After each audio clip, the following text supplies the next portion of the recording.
ना आज जो अभय बाबा थिले से तो देहत्याग करिगलेनी तांकर भी गोटे इच्छा थिला जो आमर माँ भौणी मैंने जो मैंने संकीर्तन करुँच गोटे घर आवश्यकता थिला आज से घर संपूर्ण होइकिरी आज आम घरटा को उद्घाटन मु करिछि आज एठी समस्ते खुशी अछंती आउ जहाँ जहाँ आनुषंगिक काम अच्छी मठर हम आउ एठी रास्ता नहीं रास्ता भी मध्य हो जिवो एभली भाव जहाँ हो आमर समस्ते आज सब भौणी मैंने भी बहुत समस्ते खुशी अछंती घरटी तांकर होला से बसिकिरी कीर्तन संकीर्तन एठी करिवे हारमोनियम आप हारमोनियम केबे से पाइबे नहीं पाइबे मो एक्चुअली मो व्यस्तता भितर मु भूली जाइए आसला पर मन पड़ला पाइबे खूब शीघ्र सेटा मो निज निज पांठी माने एमएलए आड़ न एमएलए आड़ तो देबनी हारमोनियम तेणु मो निज पैसा मो देवी खुशी मो निज पंचायत कथा ठीक अच्छे भाई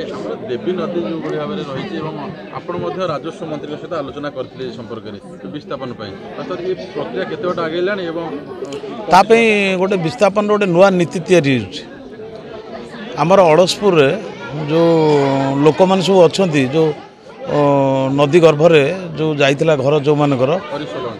अरिशलर जोटा गाँटा पूरा अधा गाँ बोधे पूरा गाँटा निश्चिन्न हो जाता से आमर रेवेन्यू जो अच्छा मंत्री राजस्व मंत्री पाखे गोटे कहला से बर्तमान ताप गोटे नीति तैयारी हो से जो नीतिटा जो तैयारी होची से सारा ओडिशा रे अन्य जगार ये भाव रही तेणु सरकार जी जमी नदी गर्भरे जाऊँगी जार जार घर द्वार जाऊँगी से जमी सरकार तांको खाता को नहीं जिवे नहीं एठी जोटी गोचर जमी कि अन्य सरकारी जमी खाली थी सेठी से देवे से जो जनकर होते अलग कथा जेहेतु समस्तकर अच्छी महांगा नियाली बड़म्बा नरसिंहपुर सोनपुर विभिन्न जगार ये भाव में ताकू सेटा योजनाबद्ध भाव में करी मु भावुची ये 5-6 मास भितर से नीति प्रणयन हो समस्ते पाइबे कहीं लोक दे होनी ना जितेबले तहसीलदार निजे देखुं से लोकर खातार ना बाहर खाता नंबर भी बाहर नदी गर्भर तेणुक जो सरकार जो योजना अच्छी भूमिहीन मानक जमी देवाक खाता जो प्लट नंबर बाहर से जमी दे पारना से यहाँ गोटे सबु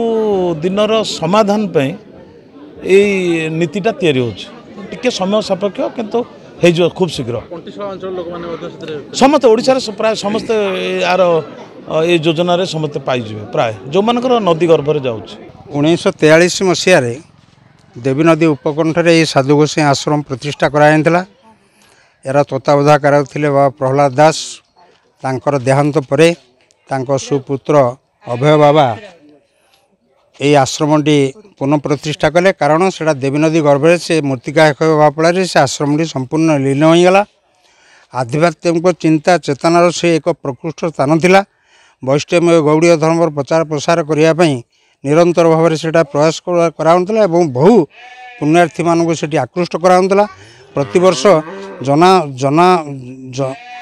जन समावेश स्नान बराबर उद्बुद्ध होता देवी नदीर शीतल तरंग बाहर आत्मविहर उठते भक्त मैंने कालक्रमे से मूर्तिका क्षय हवा फल 1943 मसीह 86 मसीहा पर्यंत से नदी कंड होता परवर्ती समय अभय बाबा तत्वावधान ये आश्रम को साधु गोसाई आश्रम पुनः प्रतिष्ठा कराला यह अत्यंत परित्यक्त और दयनीय अवस्था से भाई आग भाई भक्त मान आकृष्ट करूना निरुत्साहित भितर आश्रमटी जराजीर्ण अवस्था पड़ा अनेक सब राजनैतिक नेता मैंने सब इतिमध्य शासन क्षमतार अधिष्ठित होनी बहु राजनैतिक नेता मैंने प्रताड़ना आसी आश्वासना दौले किंतु कई या प्रति दृष्टि देते निकटरे ये संकीर्तन प्रेमी माँ भौणी मैंने विधायक को निवेदन करते नवेदन को से उपेक्षा नक सादर ग्रहण करते अर्थ मंजूर करते एक पुनः घर निर्माण कराला यापर आज यार शुभ उद्घाटन थिला एवं से स्थानीय विधायक छविन्द्र मलिक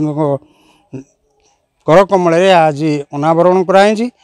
बहु पुण्यार्थी मैंने आज समागम होती महाप्रसाद सेवन कार्यक्रम रही समस्त निवेदन कराई परवर्ती समय विधायक महोदय निर्भर प्रतिश्रुति देते यह केवल सुदृढ़ और सुसंगठित ही रही भातृत्व बंधन को अतुट रखिब वैष्णव गौड़ धर्मर परिप्रकाश विकास घटव से सदैव दृष्टि देव बोले से आज निर्भर प्रतिश्रुति प्रदान कर। दिनलिपि लाइव को एबे ही लाइक शेयर सब्सक्राइब करंतु।